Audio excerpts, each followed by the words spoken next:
We'll now take questions for Coach. Dakota.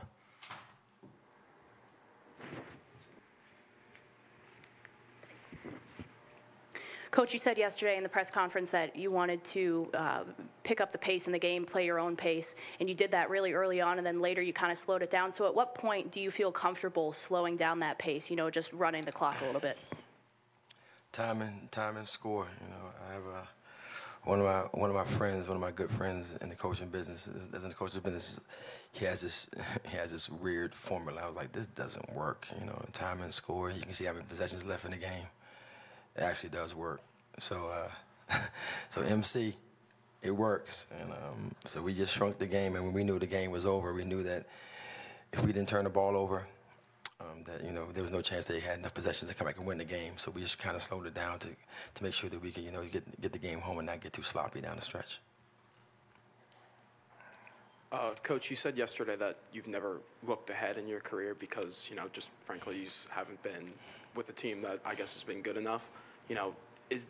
Do you have that mindset though that this year this is a little bit different, even though you're not looking ahead? Just seems like you guys are.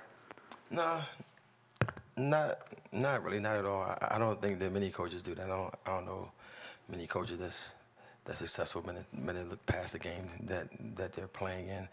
For us, it's just about being effective in the game and in that moment.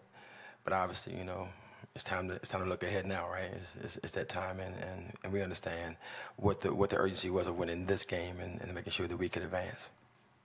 AJ. Coach, you outscored them by 12 in both the second and fourth quarters. Seems to be a trend throughout the entire season. Were there any specific adjustments you made today? What are you telling the team in between those breaks that lead to those offensive outbreaks? No, I mean it was one of those deals where I think that as you start to get the flow of the game, things just happen and the game turns. And the third quarter, we really gave them a ton of threes. They got off a lot of threes in that third quarter. They were just getting good looks. And I think that's the reason why they scored so many points in that third quarter. Yeah, they made 4 threes in that quarter. I mean, they were just wide open looks. So we had to make some adjustments to kind of get there and get our heels up on that line and make them put the ball on the floor a little bit. So the third quarter was just about us just not guarding the 3-point line well. Second row. Yeah, Stu Koenig, Associated Press. Coach, speaking of looking ahead, how will you prepare differently for your next opponent, South Dakota? Man, they're really good. I mean, we know they're really good. It's funny going into this season. I told somebody in the story. I watched them play a couple of times last year, and they run this man offense. It's fantastic. It really is. And we actually put the man offense in, and we started running it. So so we run their man offense. And I'm glad that we ain't got to guard that man offense because we're playing zone. So we'll be okay with not guarding that set. It's a really good set.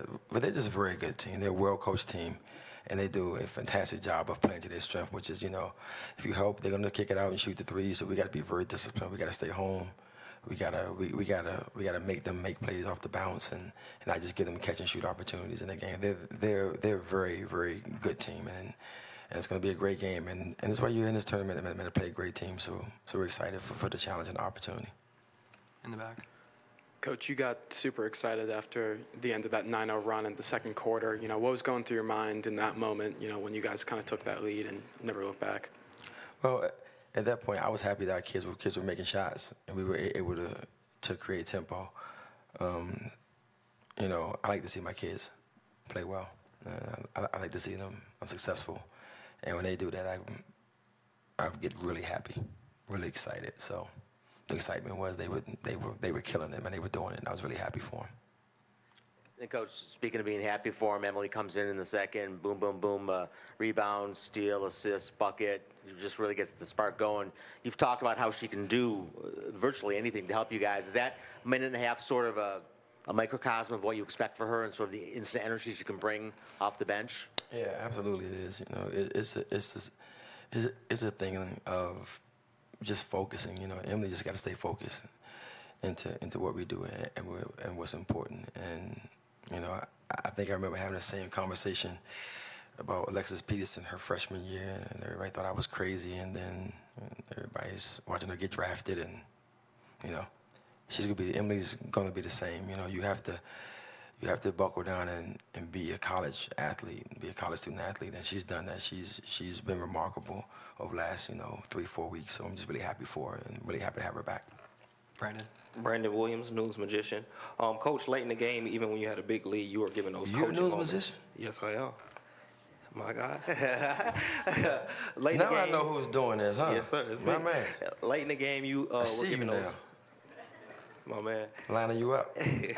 You were given those coaching moments, even though you had a big lead. How is it important to clean up those little details if you guys hope to continue to advance? Well, it's just about understanding what our schemes are. We were helping way too much off dribble penetration, and they do a very good job of attacking gaps and raising up out of the corner, and we weren't staying home. We were starting to dig in there a little bit, and now giving them one more passes, and we can't give them that. They are way too good a team when they get those opportunities. So that's the main thing we got to clean up going into Monday. Monday they'll throw the ball into that high post, and they'll back you down, and they'll ISO you. And when they ISO, we got to go put a nose on the perimeter and say you got to play one-on-one. That's what we're gonna have to do. I'm gonna win that basketball game. So we just got to play a really disciplined game on the defensive end. Second row over here. Rashad chose Sports Talk to backhand off his question. What's going to be the defensive strategy from this game to the upcoming game? We're just about being very, very disciplined in our scheme. We can't help off the perimeter, especially on strong side drives. We got to be very, very conscious of them, diving in and out of the high post. Their offense against the zone is just a lot of motion when they dive into that high post and try to get you to collapse so they can kick out. They're just a very good basketball team, very, very well coached. They got players, man, that really play well in their system. It's going to be a fantastic college basketball game, and it's going to be a great honor and privilege, man, to be a part of it. If you ain't watched it, you should watch it. It's going to be a really good game because they're a good team. Dakota. Coach, how happy were you with your team's transition play today? Well, we were able to get out in the second half and run. I knew we would be sluggish coming into this game, and you kind of roll the dice. We haven't played in 2 weeks, and to be honest, we haven't played in 2 weeks. We have not had any contact. We have not scrimmaged at all in 2 weeks. I hear all these coaches talking about how hard they're going these 2 weeks. I'm like, we can't. So, I mean, hats off to them with all that energy. They can go hard for 2 weeks. We can't do it, and so we took 2 weeks off. I mean, from contact, we got a lot of player development stuff in.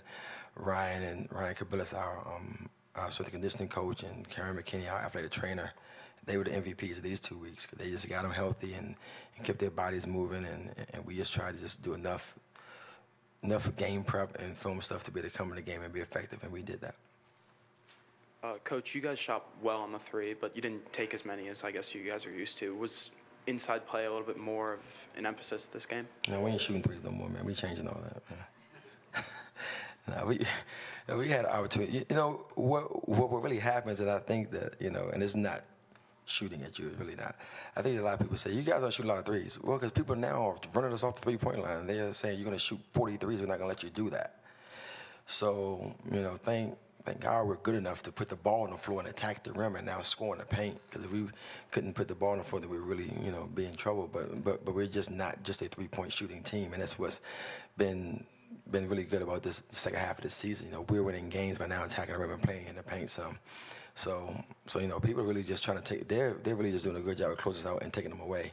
But the ones that we get and we're making them, I think that our kids are now happy that they're opening and now they're knocking them down because they're not as open as they were back in November, December.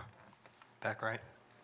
Q, could you feel the support from the crowd today? And I guess you might need to multiply that on Monday to have a chance, against South Dakota State. I did, and to be honest, I mean, I felt it all year. I mean, I think it's been a really good year for our attendance. I think that our attendance has picked up a ton. I think that it's funny now because even though it's general admission in that middle bowl, you can walk out there and you see those same faces every home game, and they're there. So it's been amazing. Been a job that our administration has done and our marketing team has done, and ticket sales of getting people in the stands. This place really hasn't felt empty all year long. I'm gonna be totally honest with you, And I don't count the numbers, but I just know how it feels. And, you know, if we're getting 7 people, they're loud as hell. And they've been that way all year long, and I'm just really happy that they were there today. And hopefully, you know, like you said, yeah, let's double that on Monday. Let's get this thing going. Last question, Brandon. Coach, to kind of piggyback off of that, regardless of the outcome on Monday, that will be the last home game of the season. How is it important for the team to come out and lay everything on the line for this community? That's it, man. Because you know, you lose, you go home, right? And we want people, man, to still be able to see us. We want people to still be able to watch it on TV. You know, airlines fly out there. You can fly out there and come see us out there too, right? So it ain't got to be the last time. And we're going to make sure it's not the last time. We're going to do everything that we can in our power to make sure that it's not the last time that we play this year. And again, you know, I just can't give South Dakota State, you know, enough credit. I mean, obviously, I think they're really good. We run their offense, so it is what it is. We got to go out there and play the way we play and speed that game up, make some shots, get into our pressure, and try to make them uncomfortable. Thank you, Coach. All right, thank you.